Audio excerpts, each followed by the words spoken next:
Hey guys, welcome back. So today we're going to talk about feedback loops. You've probably heard the term at one point or another, and a feedback loop is a great way to become more customer centric within your company. And when you adopt this strategy, you're basically creating a systematic approach of continually listening to your users so you can further improve your product or service. And if you do this properly, this is going to help you identify your weaknesses, your strengths, and it's also going to help you increase customer loyalty and also reduce customer churn.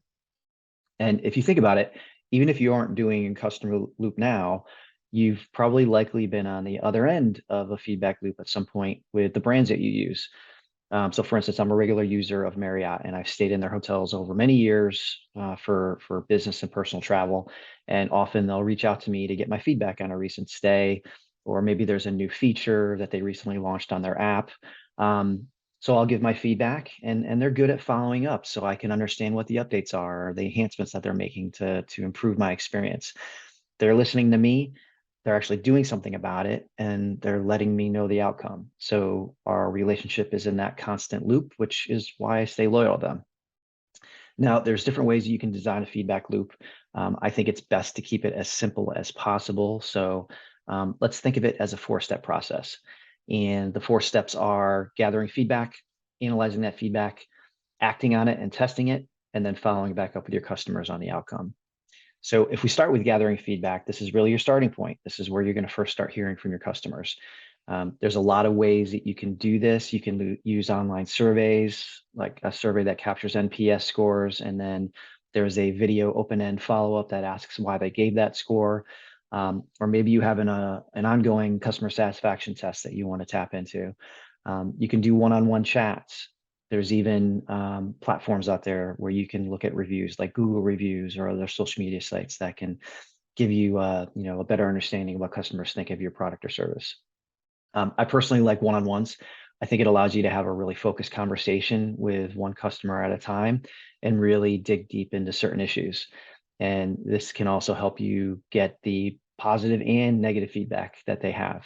You could do these pretty quickly. It could be a half hour at a time. So it's not like it's a huge time crunch to get these done. But for setup, you want to make sure you take some time to think about how you want to structure your questions, because I think it's important to have an accurate understanding of what your customers are thinking, and how you structure those questions is really going to help you get there. So I always like to have them give actual examples of when they used my product or service and talk through their journey. So you could ask questions like, take me through the last time that happened, or if they mentioned an issue that they ran into, ask them, how did you deal with that? Or what else have you tried to do to fix it? Essentially, you want to avoid pitch mode, where you start talking about yourself and you start pitching ideas for new enhancements that you may be working on. You want them to lead you to the solution, not the other way around. And most importantly, talk less and listen more. The more you're talking, the less you're actually learning from them. Okay, so you've got all this great feedback from your customers. Now you need to analyze it. And in order to do that, whichever way you collected it, usually you'll have some type of an associated online tool that, or a dashboard that can help you make sense of it. But you're basically just going to want to start looking for patterns in the data. What elements are getting mentioned more often? This is likely where you want to put your initial focus on fixes that are going to be made. So, for instance, maybe you offer an online service and customers are saying it's difficult to navigate your platform, or some of the diagnostic tools aren't working correctly. Whatever it is, make note of those so you can inform your product team to start working on that.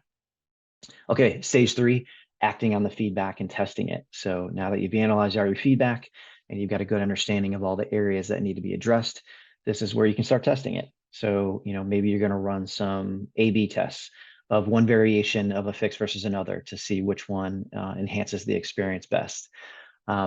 During this stage, it's also okay to go back to your customers a few times to get feedback on the changes you're making based on their suggestions, because this is going to ensure that you're on the right track, and if you need to make any adjustments along the way. And then finally, following up with customers. That's the last stage. So you're going to want to let your customers know that their feedback matters, and you're going to do that by following up with them and telling them directly what kind of impact they've had. So this again shows them that you are truly listening and you're willing to do something about it. Here's the thing though, it doesn't end here. This is a feedback loop, which means you're on a cycle and you never really stop.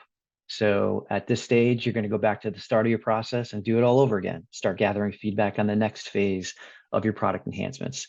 This is really how you're going to continually keep getting better. So good luck on that feedback loop. Like I said, I highly recommend it. I think you're going to get a ton out of it. So have fun learning from your customers and improving upon what you've already got. Okay, thank you for listening. Of course, I can't sign off until I give you my life hack of the day. So if you've ever lost a small item in your carpeting, so maybe you're doing a repair in your house and you dropped a small screw, or like my daughter, she tends to always lose the back of her earring and we're always struggling to find it. So whatever it may be, next time, take out your vacuum cleaner hose and put a stocking around it. This way you can turn the vacuum on and do a quick search around on the carpeting without the risk of that item getting sucked up into the vacuum. Hope that works. That's it for me. Have a great day, everybody.